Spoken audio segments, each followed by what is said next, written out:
Welcome. Welcome to the session. I think it's called Towards Alliances of Alternatives to Development. At least that's what it says in the program. And I welcome you, of course, and the panelists on the stage. So what's a little bit the broad idea behind this panel? The idea, I think, it comes from the critique of development and from what is called post-development. So you know that when we say that with degrowth we want to question the hegemony of growth, we could say it differently, and we could say we want to question the hegemony of development, no? Development has been questioned from different authors around the world, at least since the 70s and the 80s, for many different reasons. But just to give an example, if someone is not familiar, the idea was that it implies a uniformization and a standardization, a cultural one, over the type of future of world that we want to live in, no? Because it presupposes that development is a good socio-economic model for all the countries in the world.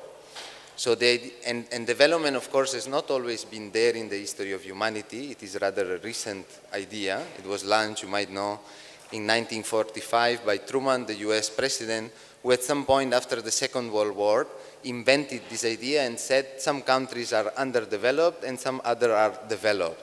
So we have to make a transfer of technology and investments and so on. So of course this idea is problematic in different ways. One idea is that it deletes completely history. So there is no debate about colonialism, for instance. There is no debate about redistribution, because the idea is if the economy is going to grow, and development always means economic growth, we don't have to redistribute wealth. And of course it was also a way to go beyond the binary of communism and capitalism. So it included both of them under this kind of what we could call productivist paradigm.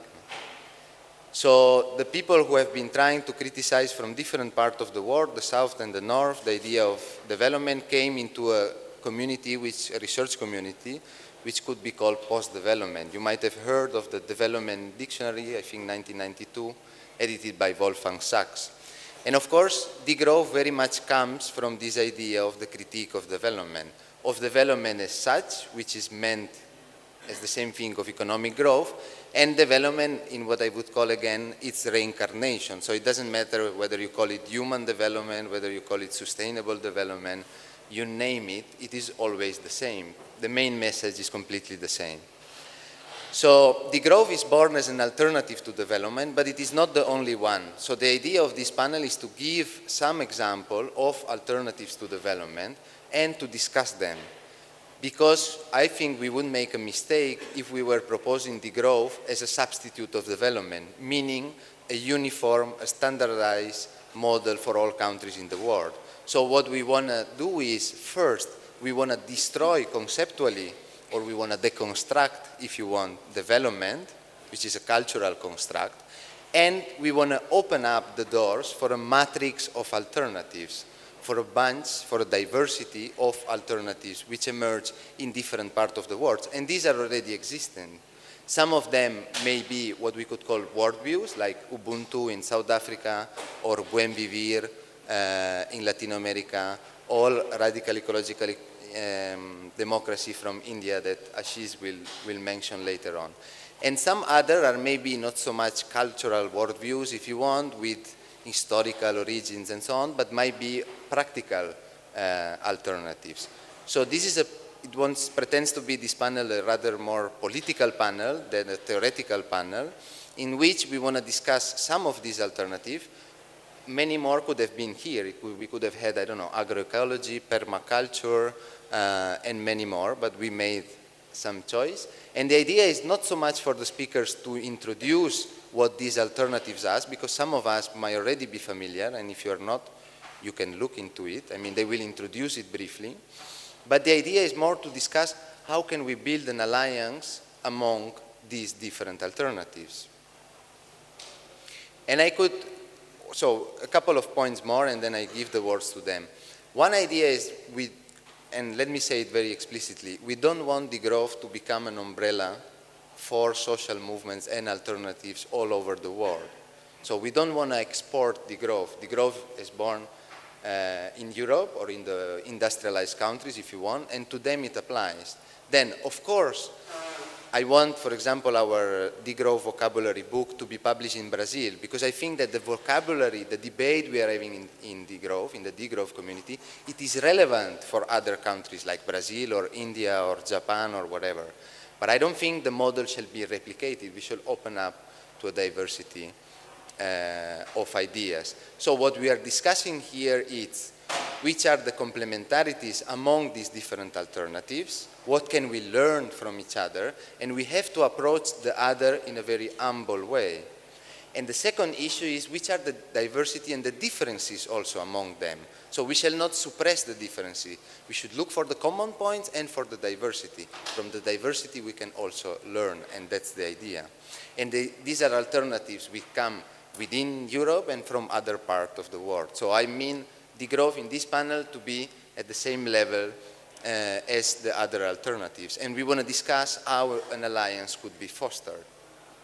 If I could make two examples of a failure and a success of the alliance with degrowth with the movement. Okay, the failure I would mention feminism. I think the degrowth community has failed up to now, but of course we still have a lot of time, to build a consistent alliance with feminism in plural.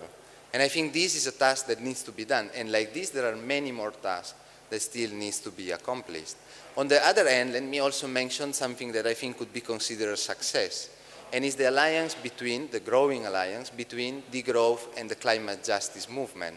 I think Conceptwerk and the German colleagues and friends have done incredible work in building this alliance. For instance, with the climate camp that just took place this year and last year also, which was at the same time of the degrowth, German degrowth summer school. So that is a good example, I think, of people who could play maybe the role of bridge actors, no? People who had a foot in climate justice and another one in degrowth, and they were building upon that. Germany is a good example, and Matthias can tell us more after about this project they've done in German for the moment. We are waiting for a translation in English of what is called degrowth in movements. So they've asked, if I understand well, people from 40 or 50 different social movements around the world, I think, to engage with degrowth. And there are all these articles in German. Some of them are in English, and I think they're published on the degrowth.de blog, and I think it's the Indignados, the Radical Ecological Democracy, and another one I can't remember now. So I shall not talk too long. I've already talked too long. We will follow the list of speakers, no PowerPoints, or kind of Ivan Illich convivial discussion. The format is I'll give the word to the speakers. They will speak for 5 minutes. I'll be very strict. And we will listen to all of them, and then I will open the floor. My proposal is to collect your proposals, your idea, your comments, your questions, and so on, all together in one round, and then give the word, the last word, to the speakers on the stage, again, 2 or 3 minutes each. So I apologize, there might not be a specific response to your question. I think this can be dealt after the panel. You can come and talk to the speakers, their email addresses is there. But the idea is to have a little bit of more interaction and also get ideas from the audience. So I hope I haven't forgotten too many points I wanted to make, and let me give the floor to Bengi Akbulut. So Bengi is an activist scholar from Turkey. She's an independent scholar, and she works mainly now on the commons, but she comes from political economy and has worked also a lot on feminism. She is also a very active activist, if you let me say that, from Gezi Park to the Kurdish movement today. So we are very happy to have her here, and welcome, Bengi. Yeah, I'm happy to be here as well, and thank you for attending the session. So let me first say that I'm not going to talk about Rojava, which means Western Kurdistan, which means northern Syria. I'm going to talk about Bakur, which is northern Kurdistan, which is southeast of Turkey, so the part of Kurdistan that is within the borders of Turkey. And while these two regions, I mean the West and Rojava and the Turkish Kurdistan are they face very, very different constraints and opportunities. They have the same vision, the same political and economic vision for building an alternative society. So many of the principles that I'm going to talk about applies to Rojava as well, but I haven't been to Rojava, so it would be very unfair for me to speak about Rojava. So just, I guess since early to mid 2010s, the Kurdish movement in Turkey have started discussing the idea of democratic economy, which is a complement to their political demand from the Turkish state, which is democratic autonomy. And more precisely, it's democratic, ecological, gender egalitarian, and communal economy, which is this thing happens all the time with the Kurdish movement. They want to say everything. They don't want to leave anything out from their principles. And it's a big debate all the time how to name things. And I'm sure you're familiar with that in your movements. There were a series of workshops and meetings at the grassroots level in Kurdistan throughout 2014 and with academics as well on what do we mean by a democratic economy, which kind of resulted in this big final conference in 2014 where there was a declaration on the economic vision of the movement. And I'm going to try to be brief, but we can talk about it later. The principles of this vision, of this alternative economic model, let's not say model, but vision, is gender justice, egalitarianism, solidarity, ecology, and democracy. And I'm going to kind of talk a bit more about these two last points. By ecology, this declaration and this vision explicitly states that they're against commodification of the nature and any kind of commercialization of nature. They do not reject, or the movement does not reject industrialism per se, so it's not like, okay, we're not going to produce any industrial production, but it is explicitly again stated that industrial production should be constrained by the needs of the society and the environment. And by democracy, we imply, or the movement implies, that in all areas of decision making regarding economic relations, economic fields, there should be democratic participation. So the subjects of the economy should be the ones that make decisions regarding what to produce, what to distribute, how to distribute, what to consume. So I'm going to come back to this in a minute, but this vision, by these two kind of strands, is actually an explicit step to re-embed the economy within the society and the environment. So just to kind of refer to Polanyi, and since Garrett is here. And this decision-making mechanism, is supposed to be taking place and is partially taking place through councils and communes, which are kind of the political decision-making organs of grassroots political decision-making organs of the movement. And we can talk more about that if you want.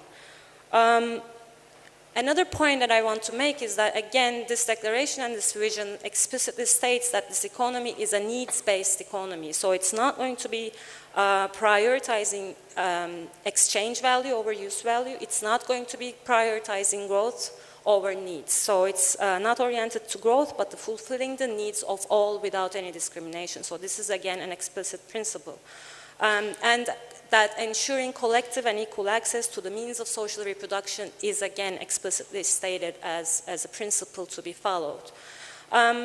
Just because I have it in the title, from the perspective of the commons, this is actually a series of commoning practices understood as practices in spaces of social reproduction, autonomous from the state. And the movement explicitly rejects the idea of a nation state, even if it's a Kurdish nation state, I'm sure you know it, based on collective labor, equal access, and democratic decision making. And I've always referred to principles because there has been very slow, concrete steps. Firstly, because it's very hard. Secondly, because there's a war. And there's an all-out attack on the movement right now. It's been going on for a year. But there are two things that I want to mention. One of them is a network of women's cooperatives that the women's movement within the Kurdish movement have kind of just take off with. And most of them are based on agriculture processing or textiles.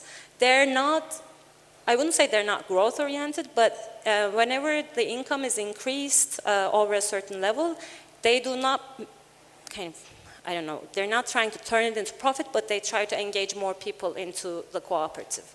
And they're forming a network of distribution hubs where the producers and consumers can come together without any intermediaries. And the second concrete step that is worth mentioning is there are a number of agricultural collectives that are formed mostly by the municipalities that aim to escape the families most marginalized by the war and the families who are engaged in seasonal migrant labor, which is a very precarious, very kind of violent form of labor for Kurdish people, to provide them with access to land. So municipal land has not been per se redistributed, but access has been redistributed so that they work in collectives mostly for subsistence production, kind of to provide them autonomy from the kind of very violent conditions of the labor market. How am I doing on time? Okay, just, okay. But of course, I mean, there are tensions and caveats that I need to mention. Not all, I mean, this goes without saying, but the Kurdish movement is not a monolithic body that has the same interests and that has the same kind of demands. So kind of this rejection of growth orientation and, this embracement of a needs-based economy is a strong vision, and it is the vision that kind of dominated at the end. But this kind of productivist, growth-oriented strands are still very strong, and it's a tension. I mean, in the movement, always it has always been. I mean, for the 5 years that I've been engaged with the movement, and not only from the Kurdish capitalists, and there are Kurdish capitalists. Not only from the Kurdish capitalists, but also the Kurdish left that see it as a way of finally breaking free from the colonization of the Turkish state. And they actually explicitly criticize this move away from this productivist strand as a way of new colonization. You want to kind of keep us underdeveloped on purpose. So this has been a lot of a hot kind of topic of debate. And secondly, as you might have figured it out, many of the concrete steps that are taken are production for the market. And this is not a bad thing per se, but this means that you have reliance on the market, so you have to sell on the market, which kind of brings up this third issue, this related issue: how much are you going to produce for the market? And when this issue comes up, the answer that we came to is that we are going to produce as much to fulfill our needs. So surplus enough to fulfill our needs. But then the question becomes, what are needs? And how do we define needs? And so one concrete issue is that we need TVs in our, or we don't need, but most people want TVs or computers in their houses. And how much surplus, and these are needs that we cannot self-procure in Kurdistan. And how much surplus do we need to produce so that we can get, so we can exchange the surplus to get those things that we cannot produce here. And there are some very iconic examples. TVs are one of them, Coca-Cola is another one, chewing gum, curiously, is the third one that always is the issue. And and at this point, the movement, and especially the women's movement, has come to this kind of debate. I don't think it's a resolved debate, it's an ongoing debate, that need itself needs to be politicized. I mean, need is not an individually defined given thing, so we should not take needs as a given and start the discussion there, but deconstruct need, and we should think about what fulfilling that specific need would bring us. And the two things that come up at this point is it can kind of throw us to this more growth-oriented path, profit-oriented path, and it means reliance on the Turkish capitalism. So those needs come from Turkey, and those needs, that means that we're going to be reliant on Turkish state and Turkish capitalists, which is kind of contradictory with our vision of autonomy. And I know at least in some neighborhoods, in one town in particular, that the councils and communes have started talking about need in these terms, but it's a very specific example. So just to wrap up, I think it's an exciting kind of ongoing collective thinking and practice on defining economic relations in a way that is explicitly rejecting the idea of development or growth, but kind of trying to reorient it towards needs. But it's an ongoing project, as I said, and it is full of dangers and risks and tensions. But I think and degrowth is, I think there are complementarities and alliances to be built. But looking forward to discussing more. Thank you.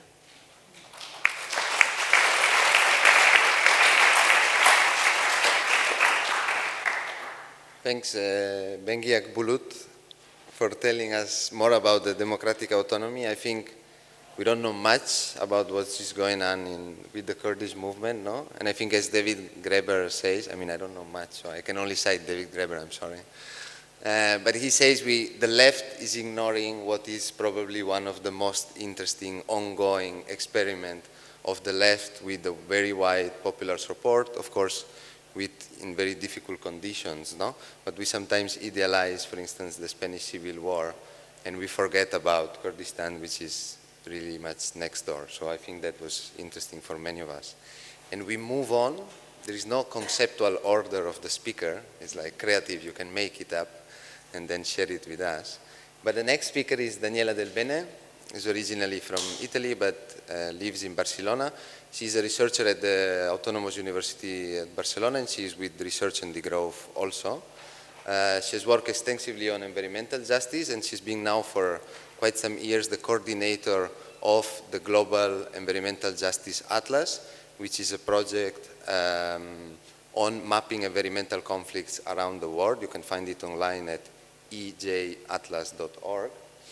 And Daniela itself has been working a lot on the issue of energy, so on that I think she's going to share a few ideas. Thanks. Thank you, Federico. In Barcelona I'm also part of a network called Network for Energy Sovereignty, and it's, let's say, I'm bringing to you also the experience of this network in Catalonia and beyond its borders. Energy sovereignty, I would say, is a concept emerged from, like in the last years, from which to stand, act, and think about an energy transition, and also about its politicization or repoliticization beyond a purely technical and efficiency-oriented discourse. So energy sovereignty has been used as a concept in the global north and the global south, and this is, I think, an aspect that is of most interest for degrowth. So concepts that are emerging and are framed across border and across norths and souths in plural. So energy sovereignty has been defined as the ability of a political community to control, regulate, and manage their own energy sources and the knowledge about energy. It entails the right of conscious people to make their own decisions across the chain of energy production, generation, distribution, and consumption. Of course, in a way that is appropriate, and I'm not using by chance this word, but it refers also to works that we well know in the degrowth community. So appropriate within their ecological, political, cultural, even spiritual circumstances, provided, of course, that it does not affect negatively others. So it has lots of similarity also with the food sovereignty movement, and I cannot go too much in details on these similarities, but we can also discuss them later. What I think energy sovereignty as a concept and as a reclaiming slogan is bringing to the degrowth debate is precisely this redefinition of energy and sovereignty. So energy is not understood here as a natural resource, nor as a common good, but rather as a relational element, so a means of the social reproduction and co-production of space. So I would say that instead of energy with big E, we should talk rather about energies with a small e. So forms of energy generated, used, and adapted by the local ecologies and cultures. sovereignty is understood beyond the national borders and encompasses the many dimensions of existence. And I'm also referring to a reflection that comes also from our, let's say, dialogue with the Catalan Independentist Party, the CUP. They have been reflecting, they have drafted also a document that defines sovereignties in plural, encompassing not only energy, but also culture, food, housing, and reproductive sovereignty. And this aspect, this multi-dimension of sovereignty, I think can inform a lot the degrowth debate. So what is also of most interest to me is the definition of the subject of this sovereignty that cannot be crystallized, let's say, in one universal definition, and escapes also this trap of the national state ideology. I also want to share with you some, like in bullet points, the main activities of the Catalan Network for Energy Sovereignty. We have been working first on reflecting, at least, on governance, and we suggest that municipalism is one, maybe a desirable political horizon towards which we can walk. And we have drafted a proposta municipalista, like a proposal at municipal level towards an energy sovereignty, which is a document that will be soon available also in English. On solidarity, we have been organizing toxic tours in Catalonia, like visiting affected territories and building alliances also with communities affected by a large-scale energy infrastructures and another type of project. So aligning also with environmental justice movements. We have also collaborated with the drafting and then the approval of a law that in Catalonia is now protecting, let's say, vulnerable families from energy poverty. And we understand energy poverty not only about, affordability of paying electricity prices, but blaming, let's say, that power infrastructure that allows high tariffs, that allows expropriation of territories, and this oligopoly of the electricity sector. We are working also on knowledge, so creating counter-hegemonical, let's say, spaces of knowledge production, and on a sort of territorial epidemiology to unveil, let's say, possible impacts of risky projects. So, and also on the creation of people's tribunals, so alternative spaces of knowledge and legitimacy to make these people be heard, including ourselves. So, so again, I think that energy sovereignty can contribute to the degrowth debate by reframing sovereignty and energy concepts. For example, one question is about bioregions. Is this a concept that might be useful for a future degrowth society? So reflecting more on bioregional territories rather than national boundaries. Also, environmental energy sovereignty movements have been aligned with other social groups that are often not included in these debates, like trade unions, where trade unions still are active. And also, like, going beyond dichotomies, let's say, environment versus labor versus jobs, and also building alliances between the affected territories, so-called, and the urban users of electricity. So going beyond this dichotomy, divide, city, urban, rural areas.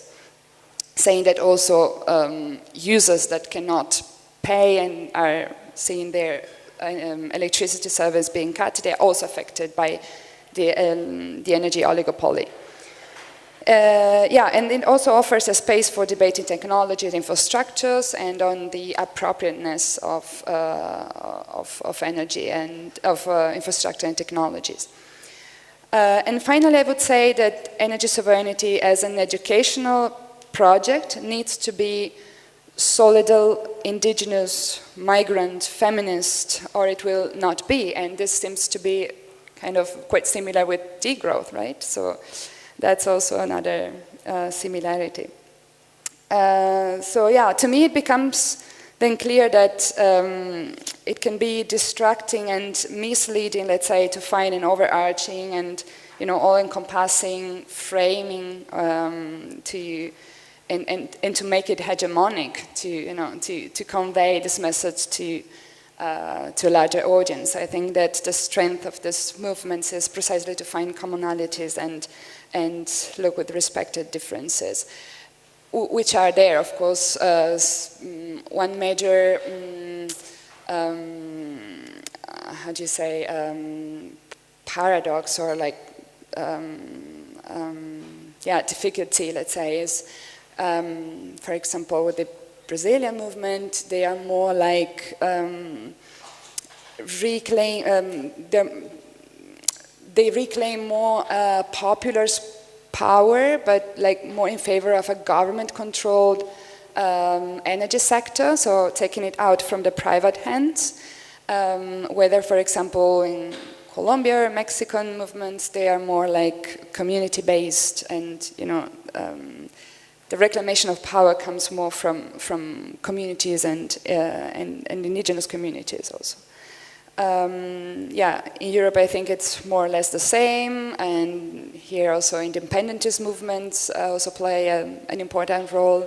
So yeah, differences are there, but I think they are more constructive than like cutting down possibilities of dialogue.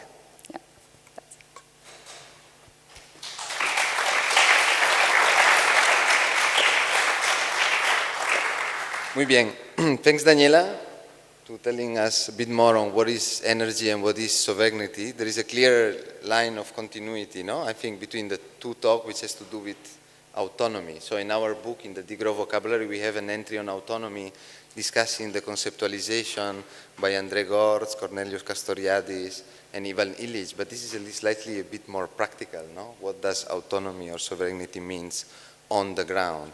So, and I think it's interesting, and one of the things I find also interesting is that paradoxically I think the debate on energy within the degrowth community could be slightly more advanced, talking about what would be energy metabolism for a degrowth society. And one of the issues is that, for instance, renewable energy per se is not the panacea for everything. So I think it teaches us things are slightly more complex. But let's move on clearly to the south now and to Ashish Kothari, our friend.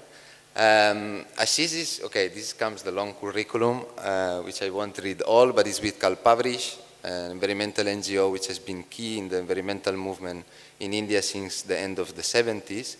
He has worked on different issues, lots on biodiversity, I think. He has worked also with Greenpeace for some years, involved in many environmental conflicts, and slightly lately moved more and more towards the issue of alternatives and the interesting thing of building confluences of these alternatives within India, which is already huge, but with a lot of efforts, I think Ashish has demonstrated coming to the Leipzig conference and other meetings and events in trying to build an alliance also with the North. So one of the reference books of Ashish is called Churning the Earth, which is with Ashim Srivastava, which is, I can summarize, is a critique of development in India and a clear proposal of an alternative which they call radical ecological democracy. In any case, I leave it to Ashish to go on. Thanks a lot. Thanks, Fede, and it's great to be actually speaking after Bengi and Daniela, because there is a very, I think a very good progression from these two presentations. I'm going to have quite a lot of time to actually elaborate my points on Friday morning, so I'm going to keep this very short, but that's also a pitch for you to be there on Friday morning. Okay, so kind of like I think not nearly as dramatic as the Kurdish autonomous region, but in very many similar ways, there are many movements in India of communities and civil society trying to respond both in terms of resistance and in terms of constructing creative alternatives to the violence of development. And we've seen that violence being played out in many different forms in India or the rest of South Asia also. And people are in hundreds of places at any given time in India. You can see these sorts of movements taking place. This is across all the sectors, whether it's with not just environment, but also alternative media, health issues, energy, education and learning, so you name it, I mean, the kind of sector, and there's like some incredible experimentation and initiatives happening on the ground, and also resistance movements of people saying, we still want to carry on with the livelihoods we've had for thousands of years and don't want to actually necessarily enter into modernity. So the attempt we're trying to make in a process that we call Vikalp Sangam, which means alternatives, confluence, not conference, confluence. And confluences in India, river confluences in India have always been a sacred space. So in a sense, the attempt is to actually try and create a physical, mental, emotional space and platform for people working on these alternatives to come together, because that's one of the things that's been seriously lacking, I guess, all over the world, but certainly in India, where we do manage to get resistance movements together at points in time, but people working on alternatives don't really get together, especially across different sectors. No? So you might have a national forum on sustainable agriculture and a national, several national forums on feminism and so on, but these are not necessarily talking to each other. So the idea of the confluences is to do that. We do that at regional levels, and as you can imagine, India actually is virtually like Europe, if you were to take, maybe not size-wise, but in terms of cultural and ecological diversity. It just happens to be one country, but it's actually many peoples. And so we do these confluences. It's impossible to do it at a national level, but at sort of regional levels, but also thematic levels. We've just had one, for instance, on energy democracy, getting people, organizations who are working on that across India to come together. And we're doing one on food next month, which will be looking at the politics of food, the cultures of food, the economics of food, and having lots of diverse food available for people to eat. So that's the process. From this process, and also an understanding of the different initiatives that are taking place in India, some of us are working on. So one of the elements of the confluences is not just about sharing of experiences and creating greater hope and inspiration and so on. That's crucial. But also, how do we actually bottom up create a new vision? Or a new framework or a new worldview. New as in, I don't necessarily mean something that's completely plucked out of the air. It could be also picking up from good parts of Indian tradition and so on, but also new ideas. And see, okay, what is a common framework that's emerging from all these different movements and organizations and people, which is not necessarily Marxist, it's not necessarily Gandhian, it's not necessarily Trotskyite or whatever. It picks from the best of that, but it's also just the voices emerging from people, their own wisdom, their own knowledge. So the idea to try and actually create some kind of new, a dream, which is not just a dream up in the air, because people are actually practicing it on the ground also, for the future of India. Some of us are calling it eco-Swaraj. The word Swaraj was popularized by Gandhi during the independence movement. Unfortunately, it got kind of connected to India becoming independent from British colonial power, but the word Swaraj actually, badly translated as self-rule, means much more than just an independent country. It actually means right from the individual to communities, to humanity, to nature, actually being free from oppression, free from bonds, from impositions and so on, but also free in the sense of being responsible towards the other.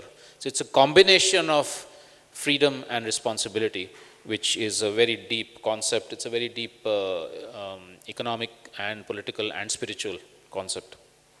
So call it eco or ecological Swaraj, or also radical ecological democracy. It's a very simple idea that all of us, wherever we are, have the rights, the capacity, and the forums to be part of decision making, and that we are the decision makers, not governments and not corporations.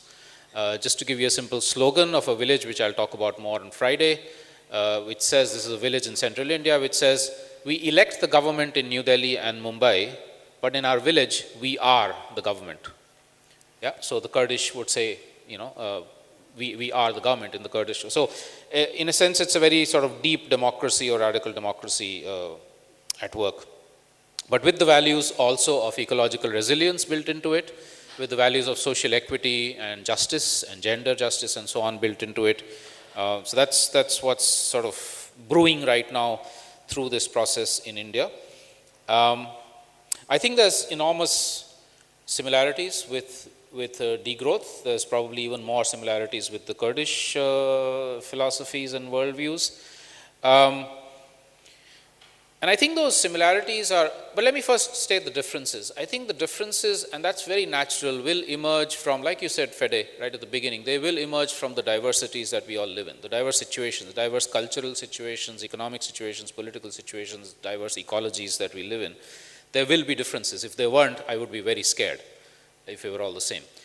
But, and there are also differences in terms of, you know, degrowth as a concept. If you were to take it to 800 million people in India who are deprived of basic needs, you know, obviously it's not going to work. And you recognize that very well. But you talk about well-being and you talk about ways of meeting those basic needs which are not violence to the earth and not a violence to other people, that resonates. And I think, therefore, when we're talking about alliances and complementarity, it's really about basic values. It's about principles. It's about the principle of solidarity. It's about the values of compassion, about generosity, about sharing and caring, about diversity, respecting diversity. It's about the value of ecological resilience, equality, justice. You know, so I think that's where we need to actually build the solidarities and the alliances, while respecting also the differences that we have, which are not divisive differences, but they're good differences. That's diversity and respecting that. Thanks.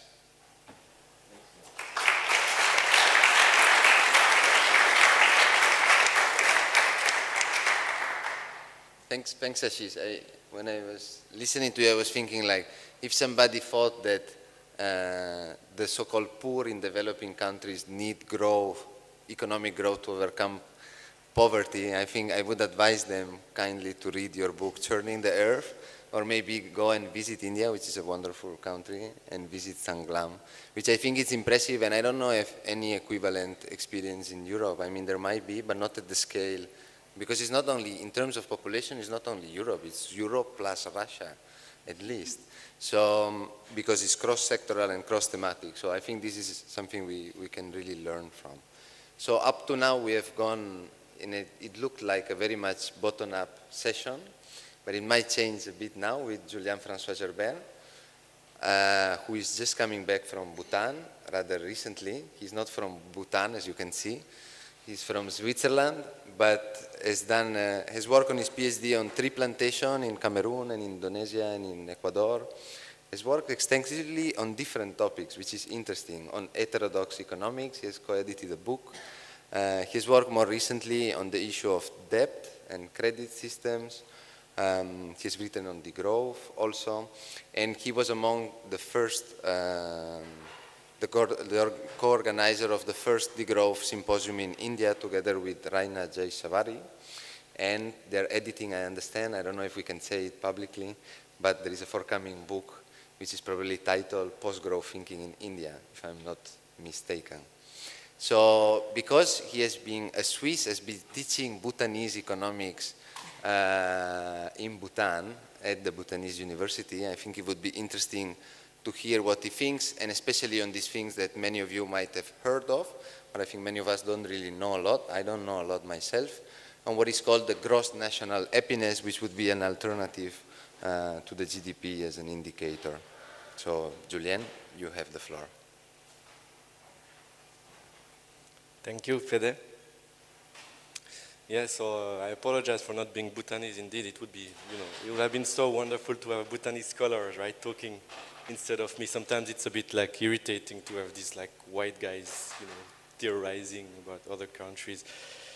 Anyway, so I'll try to keep to the 5 minutes. Can you remind me when 5 minutes ago? Okay. So just, I think it's interesting to see a bit where it comes from, this gross national happiness idea. In what context was it born? Well, first of all, it's not a very old idea.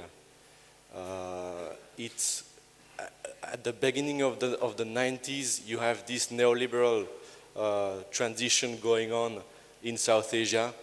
India turns like heavily neoliberal, 1991, around that time. And Bhutan, sees that something is going to change, especially since the Bhutanese economy is so dependent on the Indian economy. And there is already like a lot of data on the impacts, cultural, environmental, and so on. So the Bhutanese, when I say the Bhutanese, I should say the Bhutanese government, they realize that something is going to happen, and suddenly there is an urgent need for an alternative discourse. And and so the first time that this GNH philosophy of development is fully exposed is only around 2002, and it appears in the 9th five-year plan that lasts from 2002 to 2007, and that's basically the first detailed exposition of what this GNH philosophy is all about. So I think it's fair to see this GNH thing as a form of resistance to neoliberalism, and there are like few scholars who have actually said it, and I think it's quite obvious. And the Bhutanese are not necessarily very explicit on that. But the context to me is quite clear, and the logic of this GNH philosophy is also makes totally sense in this context.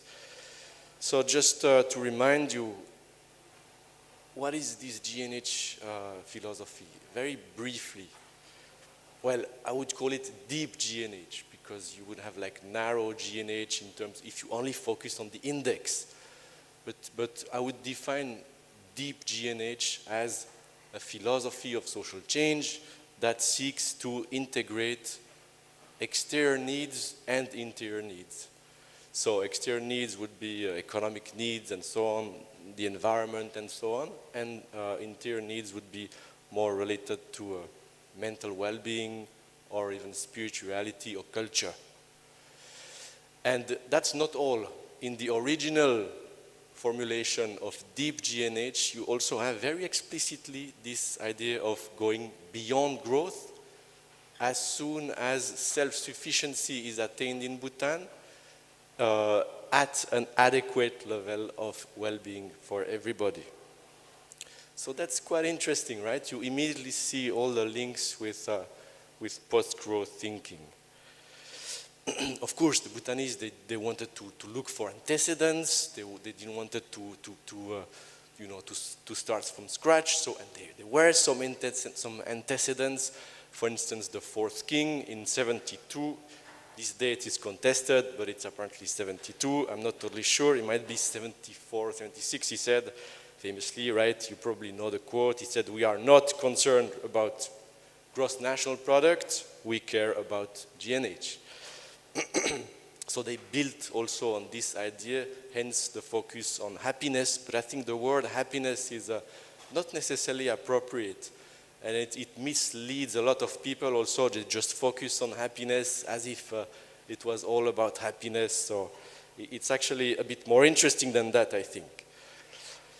And it's also inspired by Buddhist philosophy. I think that's true. That's not just rhetoric. It's also quite easy to find the links between this GNH philosophy of social change and this idea of the middle path or things like that. So the question is like, is it post-growth? Is it really post-growth in practice? I would say yes and no.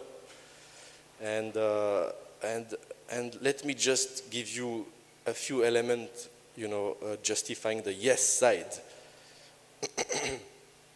Well, very clearly there are some policies in Bhutan that hamper economic growth, that clearly like limits it. And this is put into practice, you can observe it. And just a few examples, for example, you have like very strict restriction on foreign investment. You don't have any big chain, you cannot invest in Bhutan as a fast food, you know, chain or a corporation like that. Bhutan is not part of WTO. If you go to Bhutan, you would quickly realize that there is no outdoor advertising. Advertising is like forbidden, a bit like in Cuba until recently. It's the last country who have introduced TV also in 1999. So we are right now in the middle of this ongoing transition, cultural transition through TV that is taking place. You have like heavy taxes on car importations. So the number of cars in Bhutan is very limited, and cars are extremely expensive. You have, of course, the limits on mass tourism. I think this is well known, right? Every tourist has to pay a high tax to get there. So the number of tourists is quite small. You just don't see them most of the time. You have 50% of the territory that is under protected area. So that's a huge percentage. It doesn't mean that there is no people living in this area, but it means that you have like restriction on possible ways, you know, to develop. And there is a 60% requirement in the constitution for the forest cover also in Bhutan, and 60% is quite a lot also. You have no timber export, it's banned. You have a ban on alpinism. They had like lots of like requests, you know, to do alpinism, and at some point the government said, no, we just ban alpinism altogether. And so that's why Bhutan has like some of actually the highest peak in the world that is still unconquered by human beings. They want to explicitly be carbon neutral in perpetuity. And also they have free education, free healthcare. In case you cannot be cured in Bhutan, they would like bring you either to Delhi or Bangkok by plane for free to get treated elsewhere, and it works relatively well. Of course, you need to know how to proceed. So if you live in a small village, you may not have like easily access, right, to the administration, to ask for being transported somewhere and things like that. But in theory, it's there, and as far as I could, you know, ask, I usually got, you know, positive answers about whether it works for real or not. And then you have also land distribution to the landless through this institution of the Kidu, where the king gives land to people who do not have land. Again, there is like serious documentation showing that it works quite well. This also works well in a situation where you have a low population, of course, like Bhutan. And you have also famously this will to become 100% organic. This is a little bit an illusion.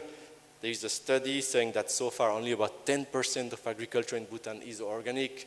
They wanted to be 100% by 2020.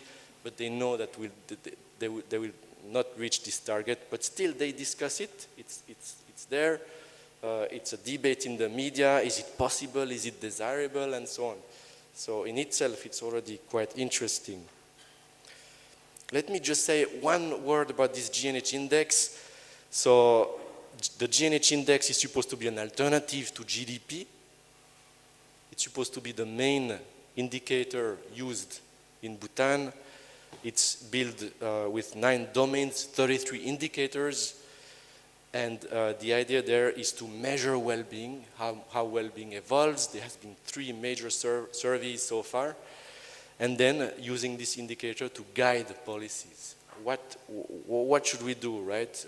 In what direction should we go, and so on. Okay, that's good.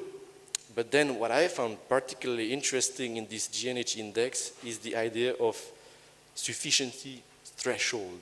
It's the idea that like the Bhutanese said, all right, we need to find thresholds above which we don't need to go. And this applies for all the 33 indicators. So the threshold has been established according to either international standard or local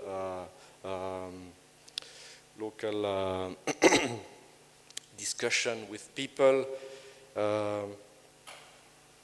And this obviously, right, creates some kind of limit to development, to further growth. Should I stop? No, 3 minutes. Yeah, almost done. And then 2 interesting experiences. There was this universal human value training that they decided to impose to every politician in Bhutan. And they also offered it in universities. And I actually attended one of them, and I found it very interesting. It was, the basic idea is quite simple, is to give people tools to introspect, and so to realize that their needs were like necessarily limited. And actually surprisingly, small in terms of consumption and so on. It's more complex than that, but it's really this idea of like, all right, what are really my needs, to what goals and so on? How should I relate to others, to nature, and so on? First interesting experience that goes in the same direction. Another one is this Samdrup Jonkar initiative. It's an initiative that was led by a progressive Rinpoche there, Jamyang Khyentse Rinpoche. He's quite famous. He appears with jeans sometimes. He's also a filmmaker, and there, I would say, contrary to most of what has been done around GNH, it's very bottom up. And the idea there is to really, try to reach self-sufficiency, food sovereignty, and empower communities at the local level. It would be very interesting to do a PhD thesis. If anybody is interested, I would be delighted to work on that, to look at to look at what's going on for real on the ground. Okay, and then for the no part, no, it's not post-growth. I think it's quite easy, right, also to be critical. First of all, it has been quite top-down. If you look at it, the people behind this idea of GNH are extremely limited, and there were actually 3 key persons behind it only. So you cannot speak of a social movement here, unfortunately, right?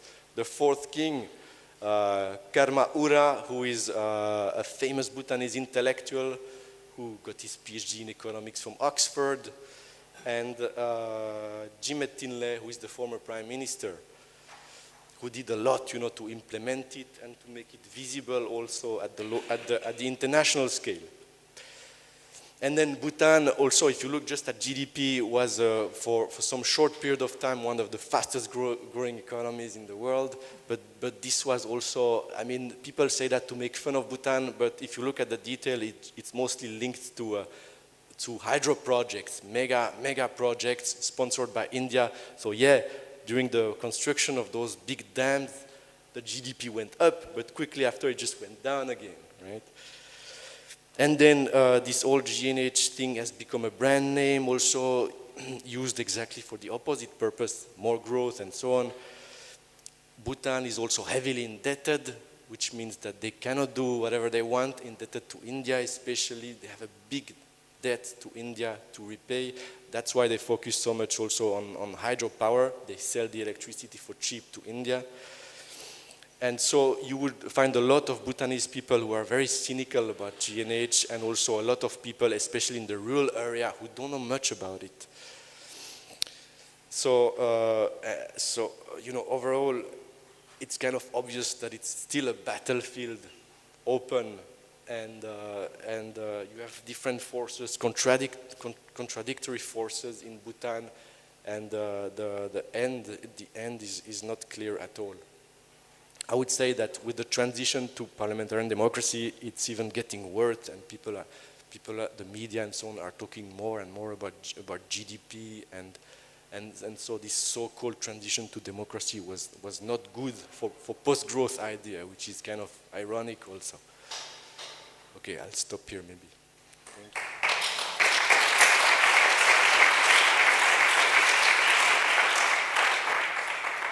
Thanks a lot, Julien Francois Gerber, and thanks for sharing the complexity, no?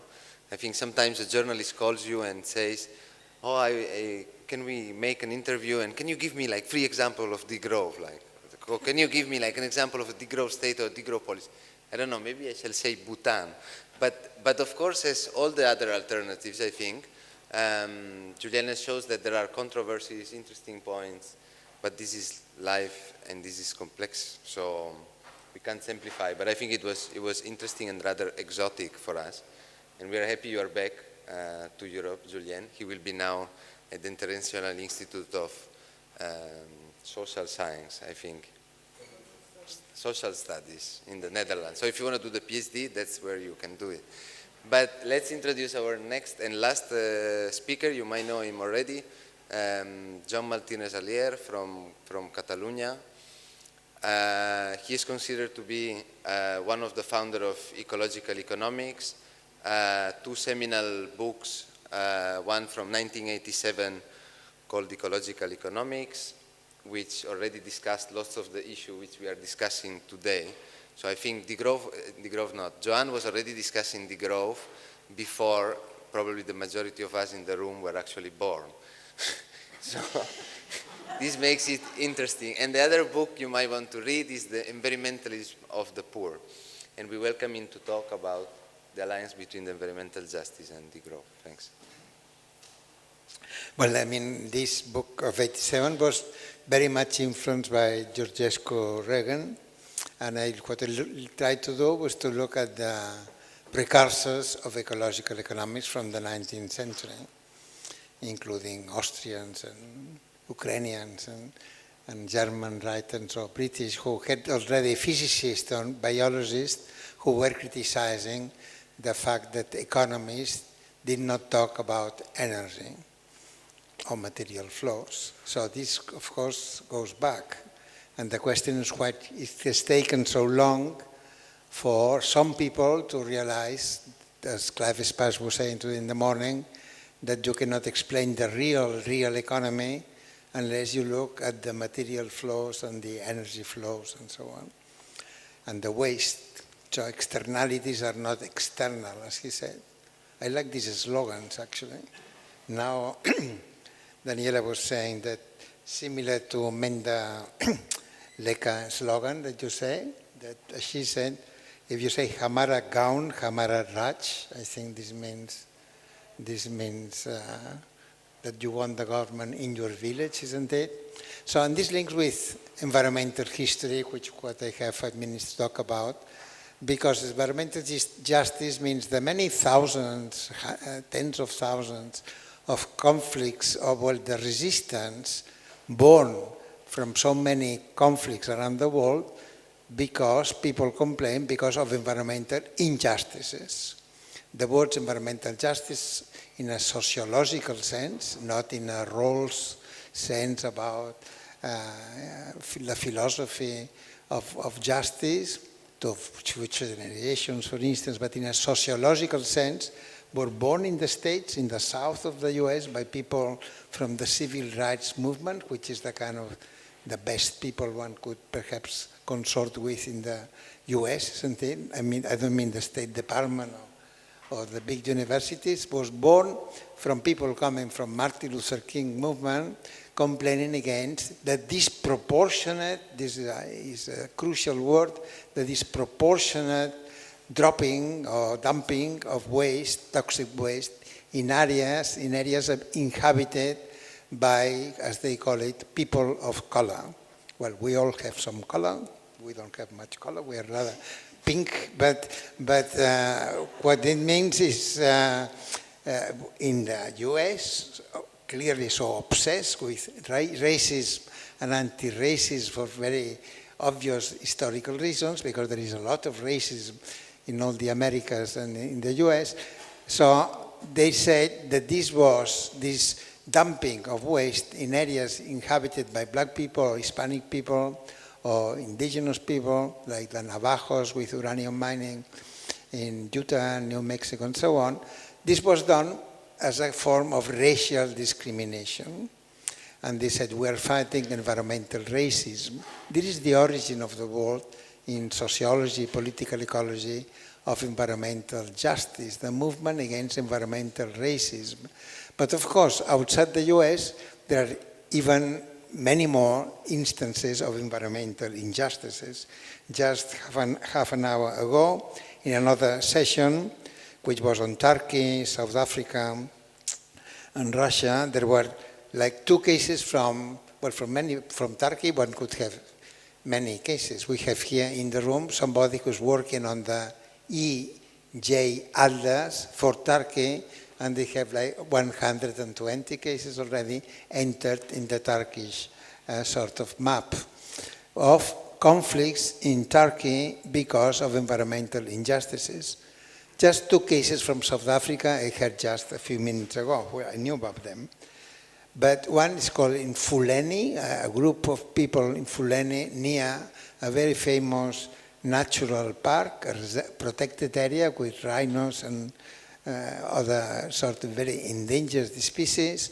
And there is also a coal mine, and they want to expand the coal mine. So there is an alliance between conservationists, white conservationists or pink conservationists, and or yellow hair conservationists, and the local population who are against coal mining, because perhaps some of them now are about climate change, but also because of very local livelihood issues of food and water and so on. And they are going to stop it, actually, it seems. So it's a triumph for environmental justice to stop these plans for a coal mine. In the general EJ Atlas, we have like between 18, 17, 20% of the cases, varying a little bit by country and so on, of success in stopping projects, or in general successes in environmental justice. Well, and 50% failures, and 30% we don't know, of the people filling in the forms wrote, we don't know. But 20% I think is a reason to be optimistic. Another case in South Africa, also in the East Coast, in the Wild Coast, they call it, just 30 or 40 or 50 kilometers south of Durban. There was recently somebody killed, somebody called Radebe, 2 months ago, 3 months ago, fighting against ilmenite mining in dunes, beautiful dunes, and also useful dunes for the local environment. Ilmenite is used for titanium, is a raw material for titanium mining. There is a lot of dunes being destroyed in the world today because of this kind of ilmenite mining. So this Radebe was killed as a local leader, and this is also an instance of some possible alliance between conservationists and the environmentalists of the people, or the environmentalists of the poor, the environmental grassroots environmental justice movements. And there are so many other cases. Also a couple of 3 months ago, some of you would remember, in Honduras, a woman called Berta Cáceres was killed. There are perhaps 20 people that we know the names killed every year in the last few years in Honduras. Environmental defenders killed, not so many as in Brazil, not so many as the Philippines, but there are hundreds of people that we know the names, including some in India, for instance, and probably some that we don't know the names, killed fighting for the environment against depredation of the environment. So in practice, these people are saying, we don't go to grow in that way that you want us to grow, because grow means dispossession and just the ruination of the environment and the local people. So they are fighting for this much before anybody was talking about sustainable growth or even sustainable degrowth, isn't it?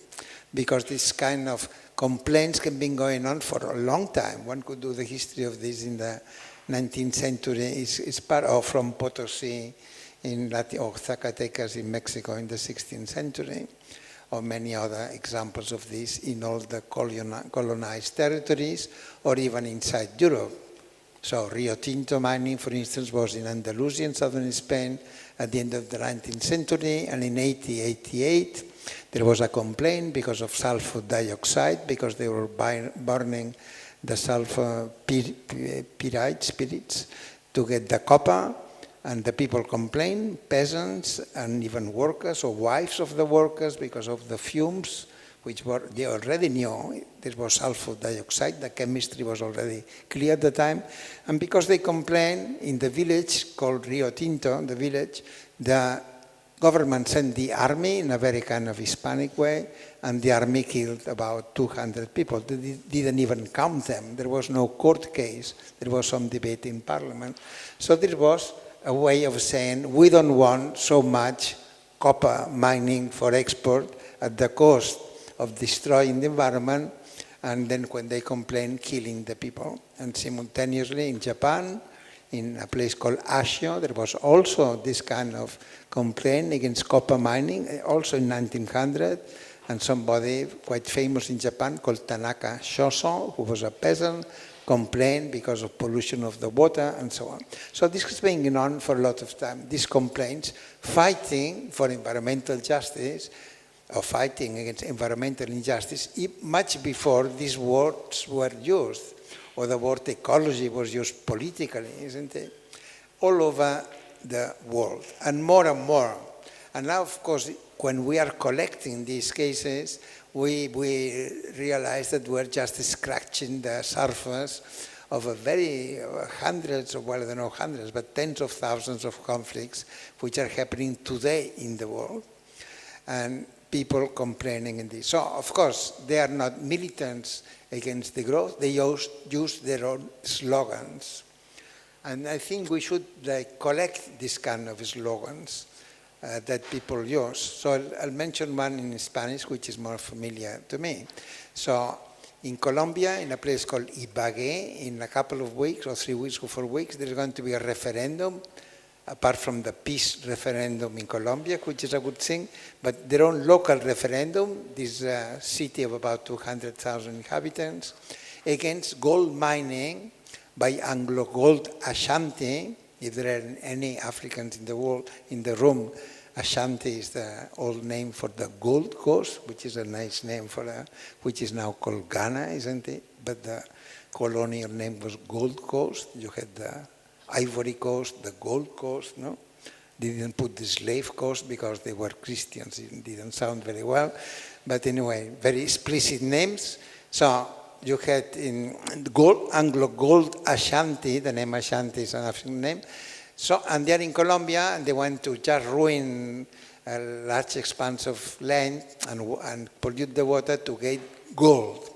So the slogan that people are going to use, which nobody knows who invented this, is El agua vale más que el oro, which means water is worth or is more valuable than gold, isn't it? Which in crematistic economics is not true at all. A kilogram of water is worth, an ounce of gold is worth in the market about $1,000. And you know, I mean, you could buy a lot of Evian water with this. So it's not true, but it is true, isn't it? What it says that values are not commensurable. That's what they should say, but this is a very complicated word. Incommensurability. So even the Pope has a T-shirt. I mean, once somebody put a T-shirt in front of him saying, water is worth more than gold, which is a very good thing to think if you are trained in scholastics, he probably is, and or in Aristotle and crematistics and all this.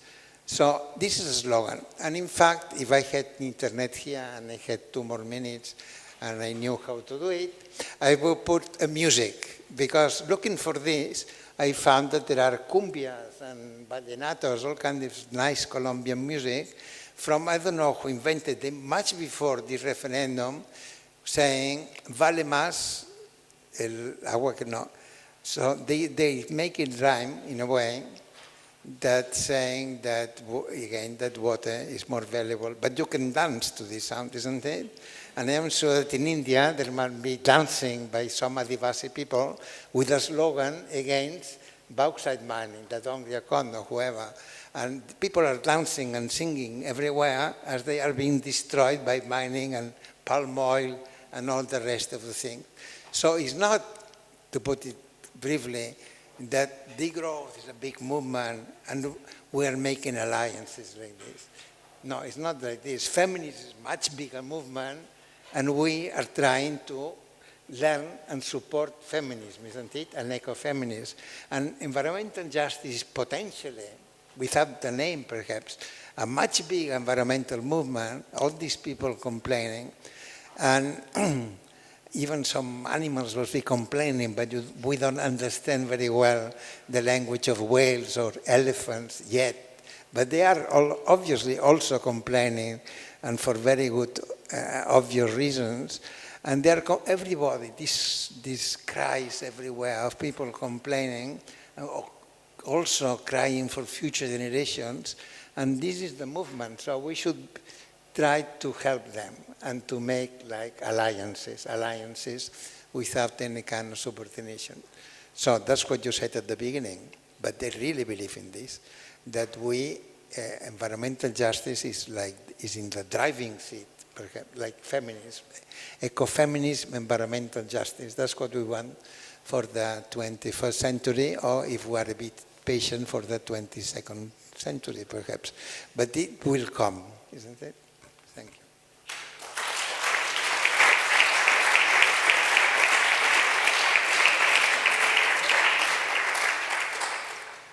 Well, thanks, Joan, for telling us more about the ongoing struggles, grassroots struggles against the hegemony of growth in practice. And I think this expression of alliance without subordination is particularly well formulated. So since we have taken a bit long, I would open now the floor and give you a total of about 10 or 15 minutes to say whatever you want to say. I imagine there were many people who want to intervene, so try to keep it brief. If you don't, I will interrupt you. And we will then give a final word. I think it will be very short, like a take-home message from the speakers. And we close on time at 6:30. We are all tired, and the organizer wants the room also. So I can do the circulation, not of capital, but of the microphone. So if you can raise your hand so that we get an idea of who wants to intervene. Okay, we start from here. Maybe you can say your name. Hello, I'm Outi Hakkarainen from Finland. I would like to give a notion on the cross-national happiness and thinking about the building alliances and trying to influence bigger politics on development. I would like to ask Julien, how about the process in 2012 when the Bhutan was trying to influence quite a lot in the post-2015 process? And when we look on the Agenda 2030, which is really kind of traditional development rhetoric, I'm just wondering what happened there, and did you see that? Because there was an attempt, at least. There's a report published on this meeting which was held in New York in 2012. Thank you. Anyone? Yeah. Yes, my name is Daniel Bendix. I've just got a quick question for perhaps Bengi Akbulut and Ashish as well, and Julien, on the question of citizenship and migration in these three different cases, because in the first presentation we had by, I don't know, forgot the first name, Kallis, he was raising the issue of immigration, and yeah, I was just wondering whether you could say a few words on how citizenship and being part of this project, of these projects, is dealt with in these cases. Because I have the feeling in the degrowth debate, these questions are rarely touched upon. Migration, racism, citizenship. Okay, thanks a lot. I said before there might not be a time to get a comprehensive answer, but it's good, I think, to get the question and the point. My name is Pierre, I'm from Italy. I think the reason for the fact that alliance with feminist movements has failed is that most of male activists in our movement is not feminist, And this is, for me, something we have much to do inside our movement, not only to build more alliances, but this has, deals with, for me, a better Weltanschauung, a better philosophy. Apart from that, I would like to ask mainly Federico, because he has an international vision of our movement, but I'd like to listen to suggestions also by the other panelists. It's about relationships with religious movements.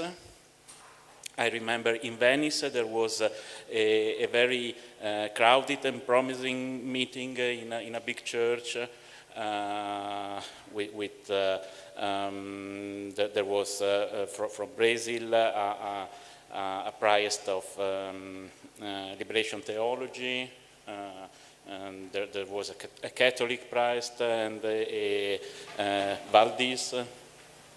And it was a very interesting debate. I hope it has gone on. What about non-violent movements, pacifist movement, non-violent movements? I think it's evident that growth is a clear form of violence, and so this could be interesting. And at last, with vegetarian and vegan movements, I know this is not easy, because also between vegetarians and vegans there are some misunderstandings, but I think this also could be very interesting. Okay, thanks a lot. More? Thank you. My name is Maddie Ryle.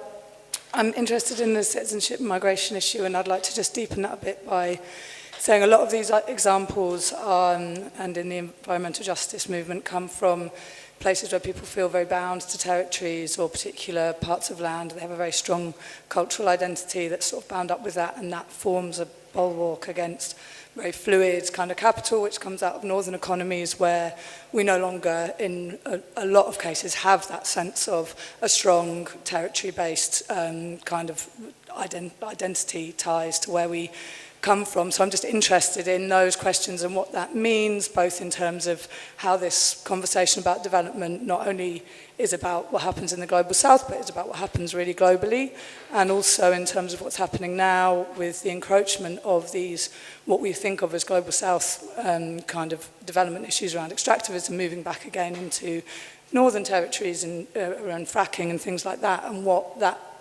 implications might mean in terms of how we rethink our kind of identities and our relationship to land and place, and then what the global south and global north kind of have to say to each other about those issues.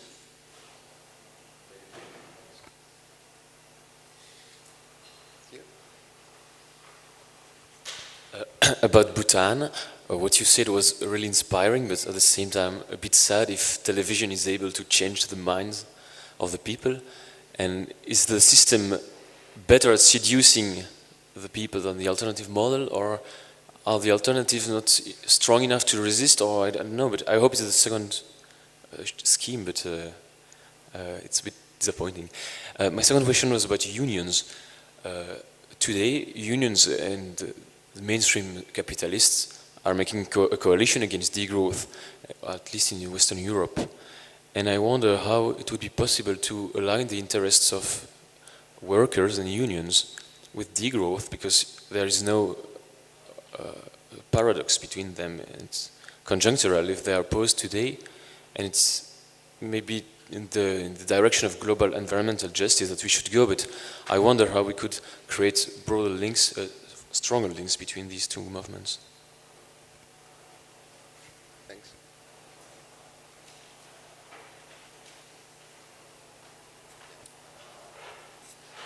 Thanks for putting together this great panel. I just want to share very shortly experiences from the project we are doing in Germany, which is, you mentioned in the beginning, it's called Degrowth and Movements, and we actually try to engage with authors, activists in 32 different social movements or alternative visions, and each of them had to answer 5 questions. And I think these questions are very useful in terms of thinking about this. And we, as the degrowth community, are in the process of learning a lot if we want to build up actually a social movement, because many other are far ahead of us. And these questions were basically, who are you? What are you doing? So this is the first, very simple, but very also reflecting on what's the class base, etc., of a certain social movement. Then the second one, what is your vision? What do you want? Then question on what is your relation to degrowth currently?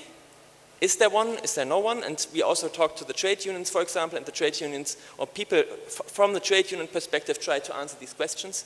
And then there was a question about what can you as a movement learn from degrowth, and what do you think degrowth can learn from your perspective or your movement?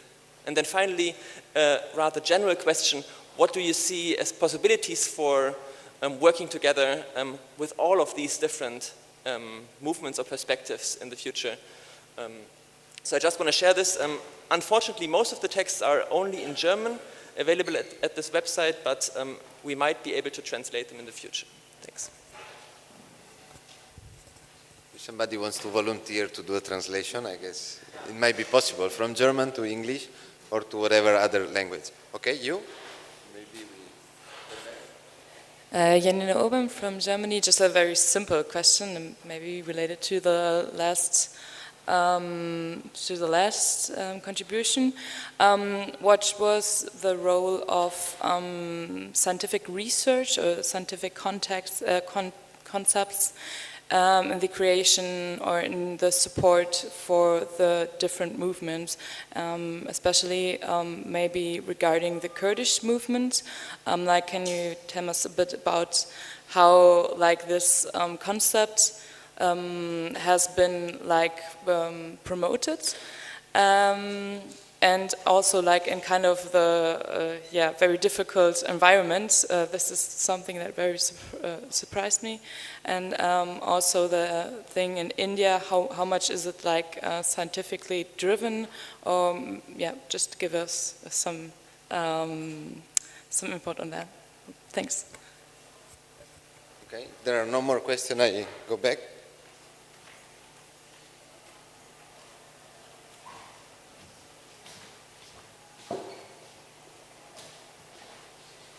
Now I have a question also for you. How do we get a response and a reaction from all this in 15 minutes? But we can get a final word. That's what I said before. I was thinking while you were asking, no? In the end, building alliances is maybe first of all about learning, no? So today we are learning how ignorant we are. And the idea of the panel was to wake up some curiosity. So the idea was that debate doesn't stop here, but it starts here or it continues here. And it comes from far, and we hope it will go on for a bit. So I would maybe take the same order if you are comfortable with it, or I can take the reverse if you prefer. You, Bengi, choose. You can. So I would say if we make like a mathematical calculation, it's 2 minutes each. Strict. So you don't have to answer. You make a comment that you want, and then the person who asked the question, I invite them to come once we close, and we can have a coffee or whatever, if you like. Thanks. Well, the questions for me weren't that specific, so I'm going to try to link them together as well. So I'll start with the place-based cultural identity thing. I feel that a lot with the Kurdish movement. I mean, it's not. Many people who are now the subjects of this movement, who are doing it on the field, are people who have been forcibly displaced in the 1990s, and actually with the peace process chose to go back to the so-called underdeveloped areas, to their villages. And but more than that cultural identity, what was kind of driving this project of democratic autonomy and democratic economy is a political will. It's not because of an economic necessity that people decided to build that. There is a political will to detach from the Turkish state and to build a different life. So they are putting everything they have,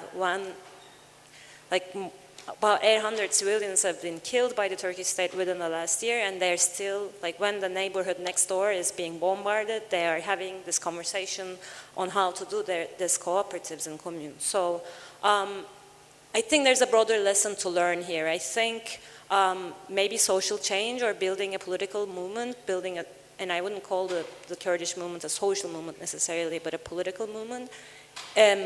It doesn't come from economic necessity or class positions. I mean, I think political change can happen from different ways. And with the refugee thing, I mean, the experience in Kurdistan, I think it's an important issue, but I think it speaks to a larger issue when we're talking about commons and an inclusive egalitarian economic vision. Who do we include and how do we include, and do I want everyone in this community? And there are many tensions.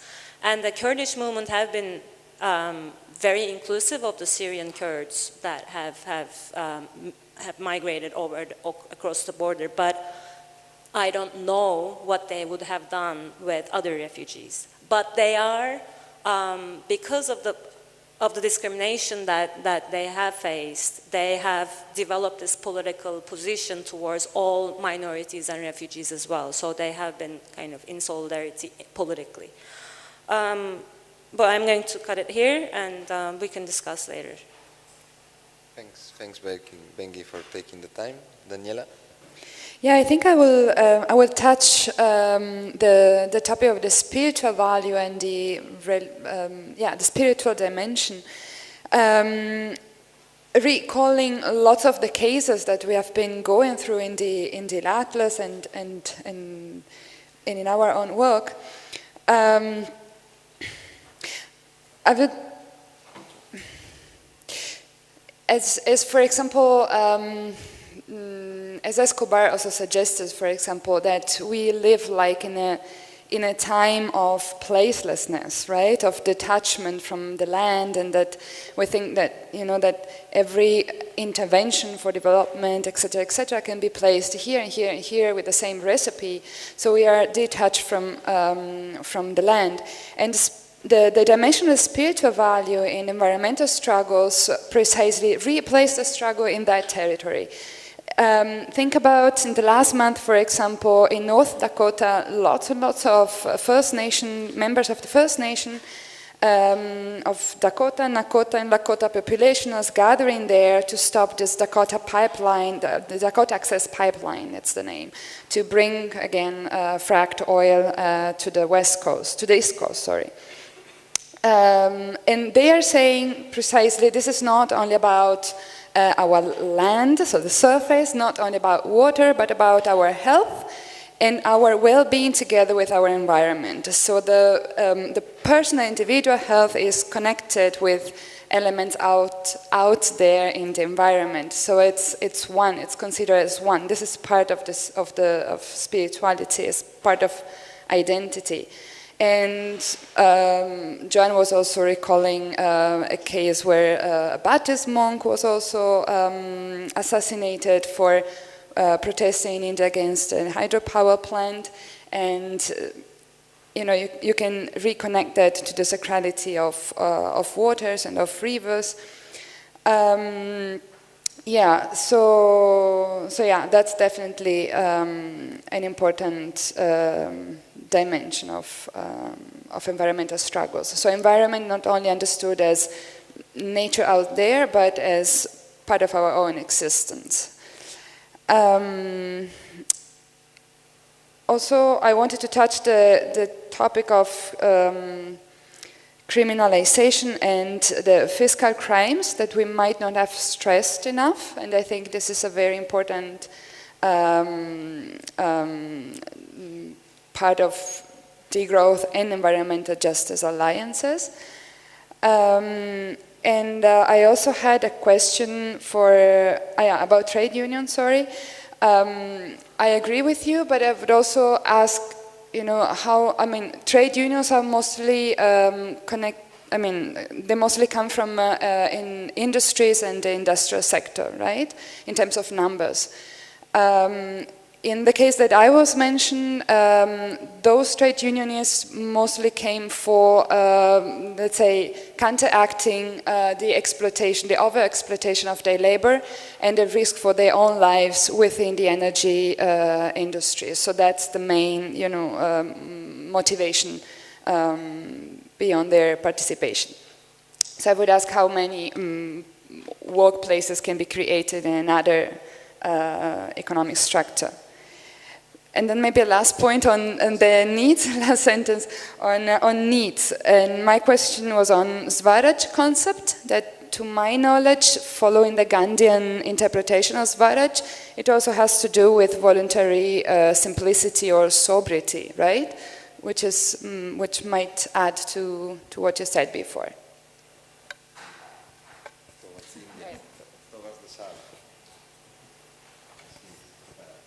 Thank you. Thanks, Daniela, for adding that. Yes, definitely. There's actually quite a few other things in Swaraj which maybe on Friday morning I'll be able to elaborate a bit more. I'd like to respond to two of the questions. One was on citizenship and migration, and the other one on science. I think the notion of citizenship itself gets seriously questioned. I mean, the current notion of citizenship as something that you're belonging to a nation state gets seriously questioned as soon as you look at the principles of anything that we're talking about here. So in fact, we then begin to think about a borderless world, borderless as in at least not nation state borders, and in which case the issue of migration, etc., gets looked at very differently. Then you're not talking about refugees from another country, you're talking about people who are in trouble and we need to support them. So it's really, if one is talking about revolution in basic principles and values, then you look at this whole thing very, very differently. That's one thing. The second is, if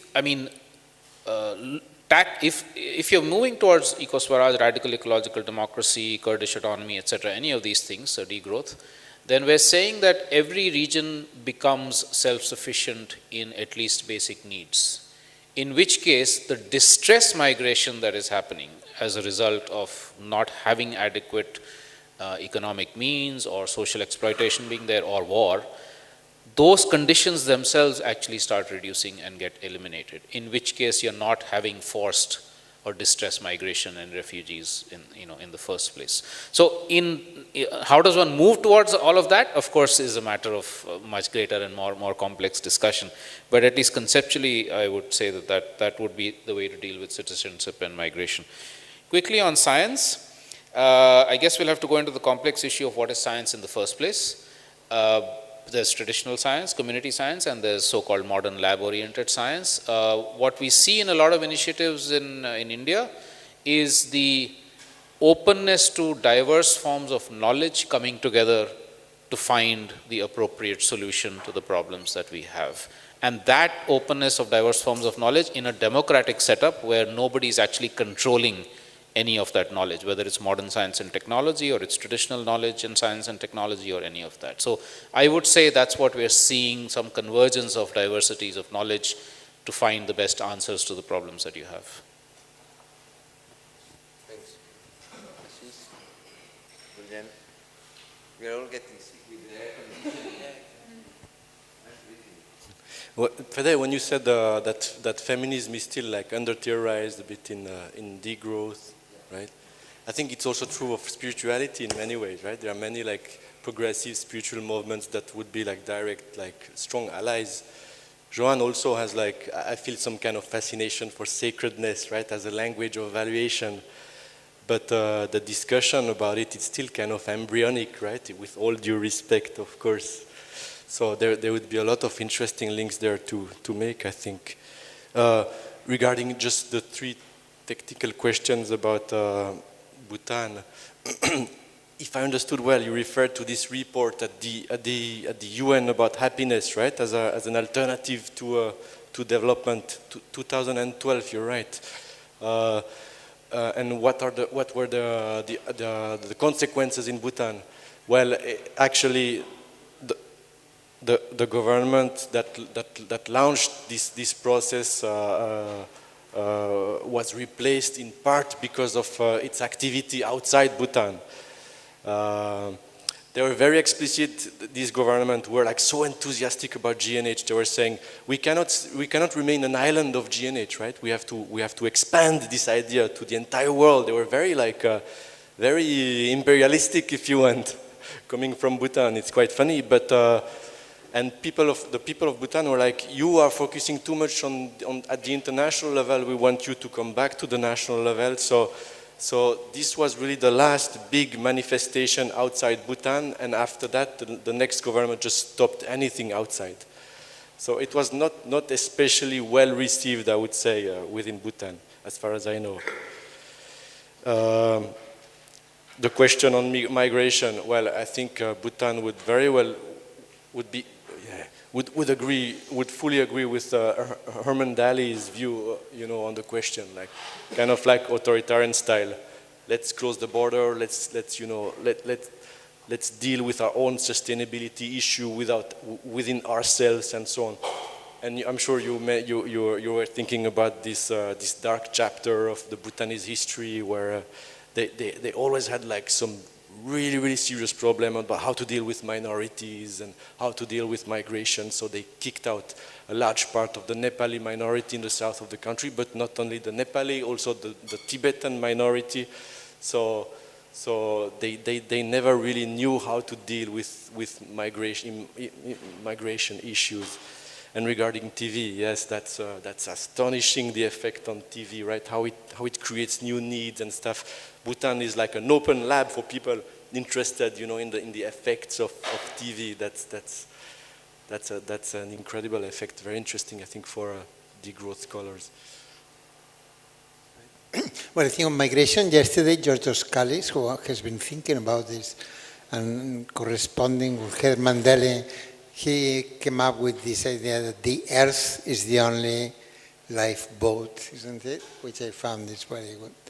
So the only lifeboat in Garrett Harding, he was explaining this idea of keeping out the poor people from our lifeboat. He said, well, the only lifeboat we have is the Earth, and the Earth belongs to, it's a common lifeboat. So I think it's a good way of looking at migration, or that migration is not migration. You are a citizen of the Earth, isn't it? But leaving this aside, I think on the question of science and working class, which I can say something together, I remember the first European cases against nuclear power, for instance, Plogoff in Brittany, where they stopped a nuclear power station, or Wil in Baden-Württemberg in Germany. You say Wil or Wil, which in the early 70s was also stopped, and then Brockdorf and Backerdorf and Svettendorf in Austria. In all these cases, there were some unions. Well, first there was a big debate about the science. Nobody knew about nuclear power. Nobody, engineers knew, and the physicists, but not the people against the nuclear power. So we all had to learn how, more or less, how a nuclear power station worked.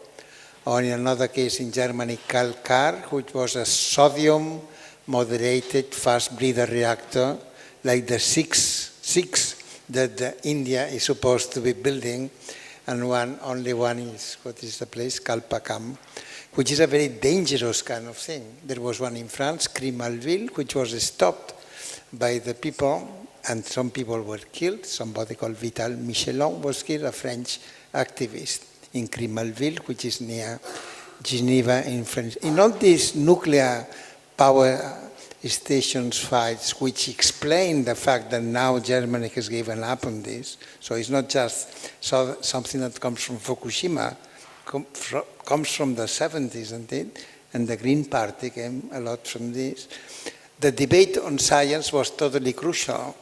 So it was already a kind of post-normal science. People without any degree in nuclear physics, this Bürger initiative and so on, they said, we are against this because we think it's before 3 Mile Island, before Chernobyl, and much before Fukushima, which were so good in a way for the pedagogy of nuclear power. And this happens all across the world, of many topics. For instance, asbestos has been killing people in many places.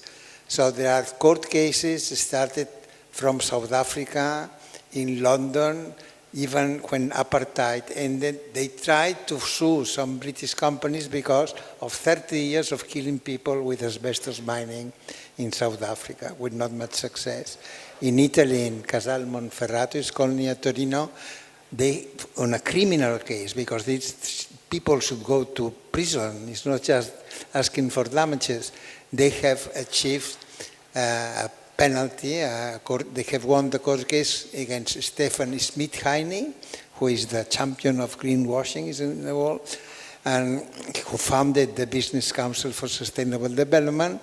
And in the meantime, just in his spare time, I don't know, he was the boss of many asbestos firms around the world. So in this case, again, we have unions, very much as in the nuclear fights. In the nuclear fights, there were, in France, the CFDT, which was a small union on the left, a kind of left Christian union, not the CGT, not the Communist Union, but this small union, from the beginning, was against nuclear power. I think we could make energy in some other way, not with nuclear. And in the asbestos case, it's the same. So you have this kind, Stefania Barca has a very good article called Working Class Environmentalism, of which there is, of course, little and not very well studied. When we study this, there is much more than it looks at first sight, everywhere in the world.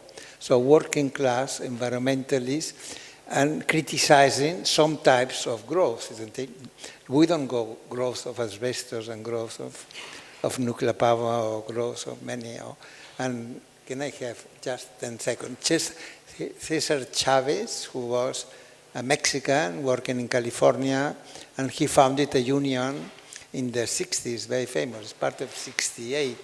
And he, of course, they was not recognized at the beginning, so they struck for recognition.